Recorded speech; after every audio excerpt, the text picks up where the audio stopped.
Disney's Genie Plus service has faced criticism from all corners of the internet. Some call it exploitative, others call it a greedy tactic employed by a company to charge for something that used to be included with the purchase of a theme park ticket, but now is not. Let's talk about that on That Park Place Podcast Online, or as we like to call it, T3PO.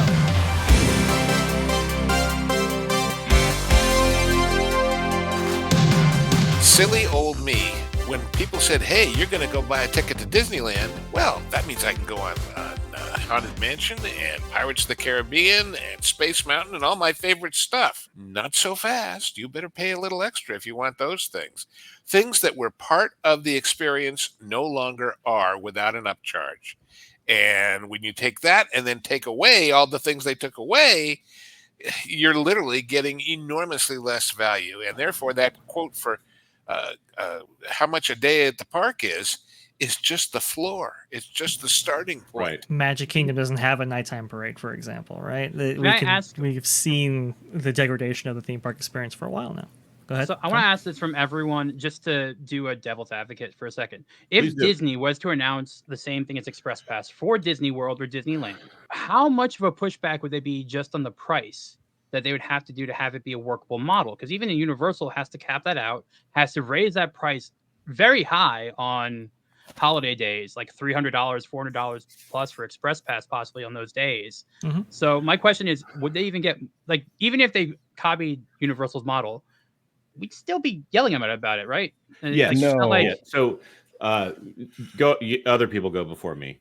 Okay, I have been an advocate for this, Tom, and understand this is what I'm saying.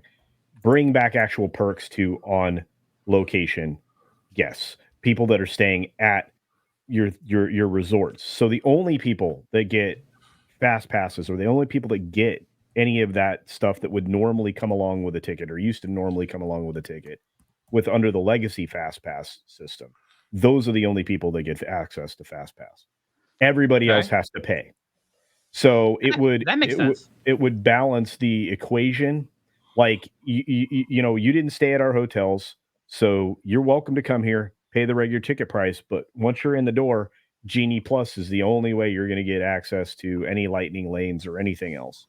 And then but at the same time, you're making the standby lines a more feasible thing for a lot of these high value attractions. It's just, you literally at that point go back to what the legacy fast pass was, where it's an exchange of time for money, or vice versa. Or it makes it more balanced and fair, because people have spent the money on the front side to stay on property, because on property is ridiculously expensive, and that should naturally come along with it. And anybody who doesn't have that should not have that unless they pay for it.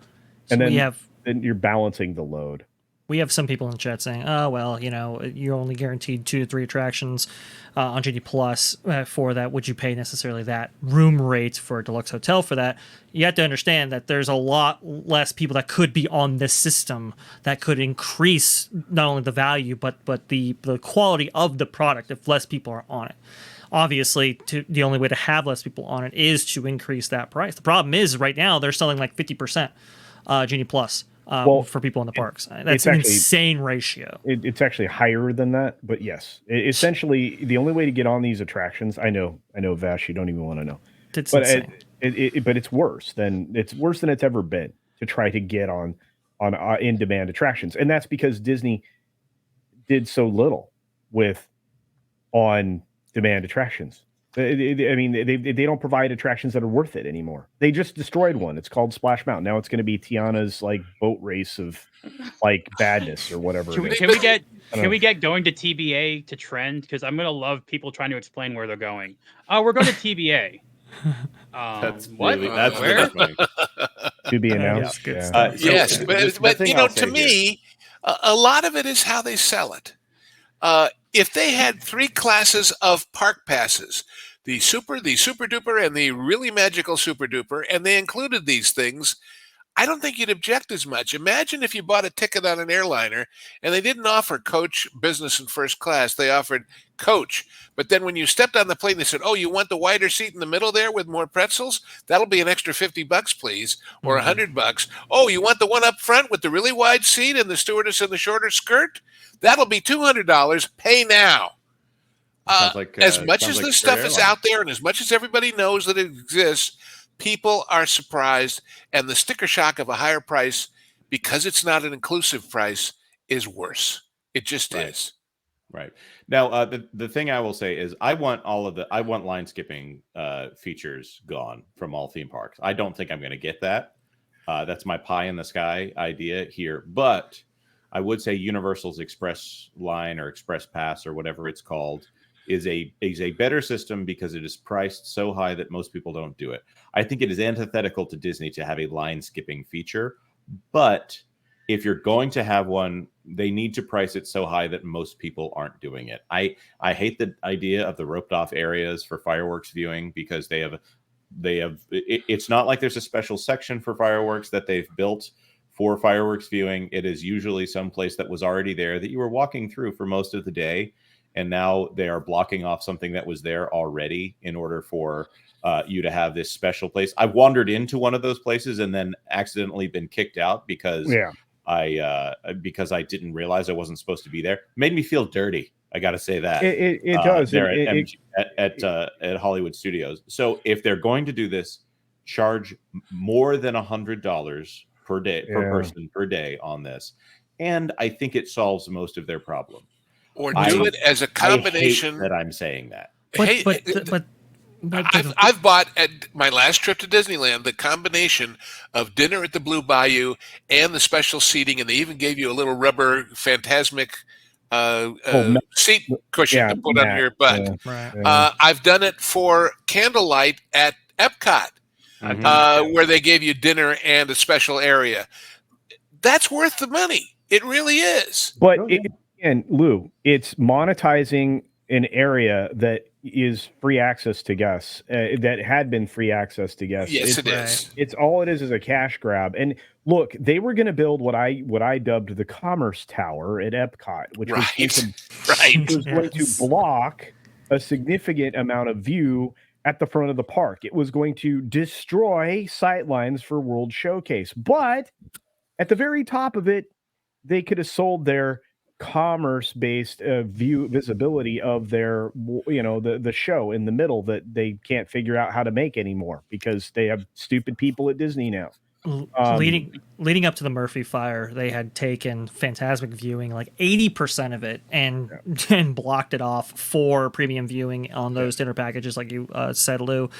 But you got dinner, and you got this neat souvenir seat cushion, and it was a deal, That's true, but 80% though, that's crazy. That's crazy. I had no idea it was that much. But then you're also getting rid of a vacuum suck, a people suck. If people are waiting for a good spot at Fantasmic 2 hours before, 3 hours before, lines get shorter. That's the thing. If you're going to use this, then you have to realize people have to go somewhere. And those people that paid for those things are now doing other things in the park, taking up space and time. And to Jonas's credit, if you reduce how many people are actually in that lightning lane, the standby moves a lot quicker. That's the thing that people, I think, don't necessarily realize. That's a fair point. Those ratios, I've heard it's as bad as 120 people to a family of 5 literally getting through. It's insane. It's ridiculous. If you don't have to necessarily, if there's not as much demand to get as many people through, that standby moves a lot faster. We saw a fast pass less park right when after coming out of the pandemic, right when these parks opened. It was glorious, and then that's when we got Genie Plus. So there's a way this could work. It's just Disney doesn't necessarily want to go for that. That highlight was from our live stream on That Park Place, where you can find an archive of all of our prior streams as a benefit to members. So join up today. But what do you think about Genie Plus? Should Genie Plus stay the way it is, or would you rather it be reformed? And if it were, would it impact your decision on visiting Disney's theme parks in the future? Please let us know in the comments below. Remember to like this video, share this video, and subscribe to That Park Place podcasts online. Please comment, like, and share this video, and don't forget to subscribe to That Park Place Podcasts Online, your source for exclusive content and highlights from WDW Pro, The Pro Show, and That Park Place for all the news that should be fun.